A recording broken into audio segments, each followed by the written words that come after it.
샬롬, 김정훈 목사입니다. 주님 주신 것에 감사하며 기뻐하는 모두가 되시길 소망합니다. 오늘 말씀은 창세기 14장 17절로 24절까지 말씀입니다. 오늘 본문은 아브라함이 전쟁으로 잡혀간 조카 롯과 포로들 그리고 빼앗겼던 물질을 다 찾아 개선하면서 생긴 이야기입니다. 그는 여기서 물질 문제라는 시험 앞에 서지만 너끈히 유혹을 이기고 승리합니다. 아브라함이 돌아올 때 두 왕이 그를 영접합니다. 우선 살렘왕 멜기세덱입니다. 그는 의문의 인물, 신비의 인물이지만 실존 인물입니다. 그러면서 그는 장차 오실 예수님을 상징합니다. 왕이며 하나님의 제사장이었다는 점에서 그렇습니다. 그가 떡과 포도주를 가지고 나와서 아브라함을 영접한 것은 예수님이 만찬 때 떡과 포도주를 나눠주신 것을 생각나게 합니다. 그는 아브라함을 축복합니다. 그러자 아브라함은 그에게 전리품의 11조를 바칩니다. 또 아브라함을 영접한 다른 하나의 왕은 소돔 왕입니다. 그는 아브라함에게 되찾아온 사람들만 돌려주고 재물은 다 가져라고 하는데 아브라함은 당신 때문에 부자 됐다는 소리를 듣고 싶지 않다라고 하면서 깨끗이 거절합니다. 아브라함이 전쟁에서 믿음으로 승리하고 나자 또 하나의 시험대에 오르는데 바로 물질에 대한 유혹이었습니다. 오늘날 우리 그리스도인들도 살아가면서 물질 문제의 시험대를 지나곤 하는데 이는 영적 전쟁 못지않게 중요한 전쟁입니다. 돈 문제야말로 우리들에게 진짜 우상이며 전쟁입니다. 그리고 매일 다가오는 유혹입니다. 종종 영적 영역에서는 이겨놓고 막상 물질 유혹 앞에서는 어이없이 무너지는 사람들이 많이 있습니다. 자, 그러면 우선 아브라함이 멜기세덱에게 전리품의 11조를 준 얘기부터 살펴보도록 하겠습니다. 간혹 11조는 구약의 율법이므로 굳이 신약 시대에는 드릴 필요가 없다라고 말하는 사람들이 있습니다. 하지만 이것은 예수님이 하신 말씀 앞에서 사실 무근임이 드러납니다. 바로 누가복음 11장 42절 말씀입니다. 화 있을진저 너희 바리새인이여 너희가 박하와 운향과 모든 채소의 11조는 드리되 공의와 하나님께 대한 사랑은 버리는도다. 그러나 이것도 행하고 저것도 버리지 말아야 할지니라. 예수님은 11조도 하고 공의와 사랑도 버리지 말아야 함을 분명히 말씀하셨습니다. 11조는 율법이 아니라 예수님 말씀입니다. 오늘날의 11조에 대해서 어떤 이의도 필요치 않게 된 것입니다. 사실 11조는 율법이 있기 전부터 행해진 것입니다. 아브라함은 율법이 주어지기 훨씬 전 사람입니다.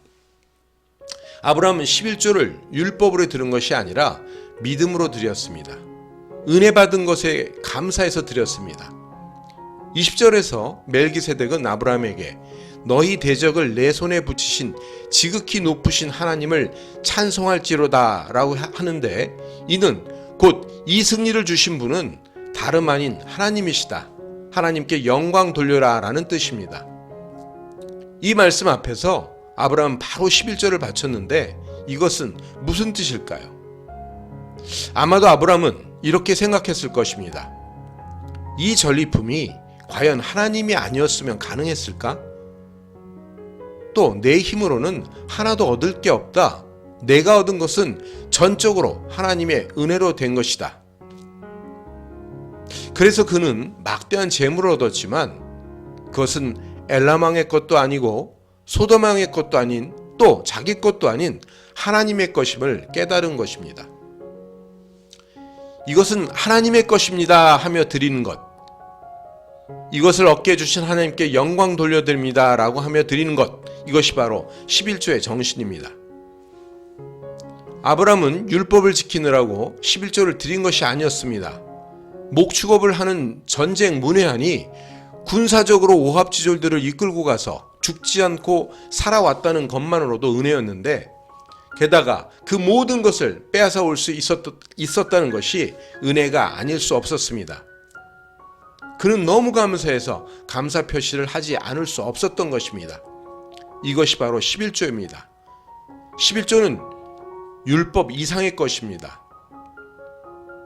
수입이 있는데도 아직 11조를 하지 않는 사람은 이건 내가 번 돈입니다. 내 것입니다. 하나님이 낄 자리는 없습니다. 어떻게 내가 번 것인데요. 드리자니 아깝습니다.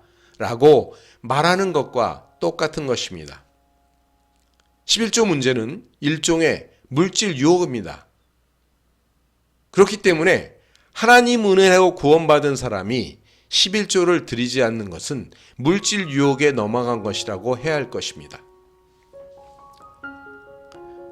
한편 아브라함은 소돔 왕으로부터 빼앗은 것 중 사람만 돌려주고 나머지 물건은 다 가지라는 제안을 받았지만 당신 것은 실오라기 하나라도 갖지 않겠다.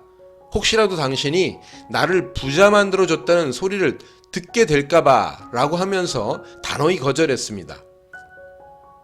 결국 아브라함이 중요시한 것은 어떤 물질이냐였습니다.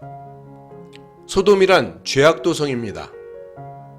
소돔왕이 주는 물질이란 결국 오늘날 죄악된 물질, 즉 마귀가 주는 물질을 상징합니다. 여기서 아브라함이 말하고자 했던 것은 내게 재물 주시는 분은 따로 있다. 난 하나님이 적게 주시든 많이 주시든 그것만으로 살 것이다 였습니다. 하나님의 백성은 하나님이 주신 것만 가지고 살아야 합니다. 하나님이 주신 수입, 하나님이 주신 직책, 하나님이 주신 사람으로 살아야 합니다. 그것 이상 가지기 위해서 다른 수입을 노리고 다른 지위를 탐내고 다른 사람을 만날 때 하나님과의 언약 관계가 깨집니다. 더 가지는 것이 결코 좋은 것은 아닙니다. 자, 그렇다면 아브라함이 단번에 거부가 될 수 있는 기회를 거절한 이유는 무엇이었을까요? 그것은 더 좋은 것을 보고 있었기 때문입니다. 아브라함은 하나님이 복 주신다는 말씀을 굳게 믿었습니다. 아직 중요한 복은 오지 않았고 이것 먹고 만족할 수는 없다였습니다. 하지만 지금 소돔의 재물을 탐낸다면 하나님이 주실 진짜 복이 날아갈 수 있다고 믿었습니다. 그런데 요즘의 사람들은 어떻습니까? 지금 당장의 것이 다인 줄 압니다. 장차 하나님이 주실 것보다 오늘 소돔왕이 주는 것을 더 좋아합니다. 아주 작은 것으로 헛배가 불러서 그 자리에 주저앉습니다. 좋은 것을 또 좋은 것이 구해졌다고 해서 믿음 생활들을 열심히 하지 않는 그런 행태도 나타나고 있습니다. 그러므로 그리스도인들은 영적 냄새를 잘 맡을 줄 알아야 합니다. 이것이 하나님이 주신 것일까? 아니, 소돔왕이 주는 것일까? 뭔가 꺼림직하다면 다시 깊게 생각해 봐야 합니다. 이렇듯 하나님이 주시는 것이 아니라면 우리는 단호히 거절해야 합니다. 왜냐하면 더 좋은 것이 오고 있기 때문입니다. 마치 아브라함처럼 멀리 보고 기다려야 하는 것입니다.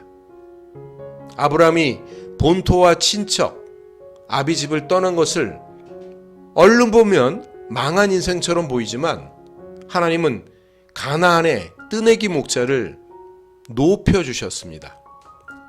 전쟁에서 이기고 왕들의 영접을 받게 하셨습니다. 만약 그가 고향 땅에 그대로 머물러 있었다면 아마 상상도 못할 일이었습니다. 여러분, 믿음이란 더 좋은 것이 오고 있음을 보고 기다리는 것입니다. 그러기에 우리 모두가 믿음의 11조를 드리면서 소돔왕이 주는 것을 포기해야 합니다. 아니, 포기합시다.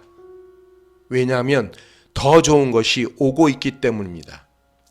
이 시간 더 좋은 것을 기다림으로 주님의 풍성한 은혜를 누리는 저와 여러분 되시길 주님의 이름으로 축원합니다.